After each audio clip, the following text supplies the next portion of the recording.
হে hello everyone, সবাই কেমন আছো? আর দিনটা ছিল 23শে আগস্ট। ডেটটা কেন বললাম পরে জানতে পারবে। তো ডেটটা না বললে আর কি হতো না। তো আমি সকাল সকাল ঘুম থেকে উঠে দাঁতটা ব্রাশ করে নিয়ে একটু লেকার চা করে নিলাম। চাটা খেয়ে তারপরে আর কি বিছানাটা গুছিয়ে নিলাম। বিছানাটা চাটা খাওয়ার পরেই আমি গুছিয়েছিলাম সেই দিন। তারপরে আর পরে কোনো ক্লিপ না হয়নি, তাই একবারে আমি দুপুরবেলা মানে ওই বিকালবেলার দিকে একটু ভাত। আর সেদিন আমাদের ডিমের তরকারি হয়েছিল, সেটা আমার বাবা করেছিল, খুব টেস্ট হয়েছিল, ওটাই আর কি তোমাদের বলছি। তারপরে আর কি আমার সেদিন শো ছিল বলে আমি রেডি হয়ে নিয়েছিলাম, আর এইদিকে আমি বেরিয়েও পড়েছি, দেখতেই পাচ্ছ তোমরা। কখন যাবো আমরা জানি না গাইস, দাঁড়িয়ে রয়েছে এই যে আমাদের ট্রলি, আর এই যে মংলু মংলু মংলু আর একজনের আগা পেয়েছে গাইস, বলা যাবে না কে সেটা।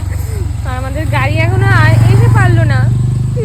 তারপরে আর কি আমাদের গাড়িও চলে এসেছিল, গাড়িতে উঠেও পড়েছিলাম। আর আমাদের শোটা ছিল বিঘ্নগরে, মনসা পুজোর উপলক্ষে ছিল, আর খুব মজাও করেছিলাম আমরা সবাই। অনেক ডান্সার ছিল সেদিন, আর সেই মজা হয়েছিল, তোমাদেরকে সেটাই আর কি শেয়ার করছিলাম। এখানে দেখো সবাই রেডি হচ্ছিল, আর কে যেন ডান্স, আর এখানে সবাইকে দেখিয়ে নিচ্ছিলাম। দেখতে পাচ্ছ পিউদি, আর এখানে আছে মধুদে, আর এখানে জিদ্দা, আর এখানে একটা দিদি আছে। এই দিদিটার নাম আমি অত জানি না ভালোভাবে, দুবার দেখা হয়েছিল তো নামটা আমার মনে নেই, তাই কিছু মনে পড়ে না। আর এখানে আমি নিজে একটু ঢং করে নিয়েছিলাম, দেখতে পাচ্ছ কী যে করছি। মানুষের তো এতই ঢং করে, আমি তো নয় একটুই ঢং করলাম, তাই তোমরা একটু দেখো।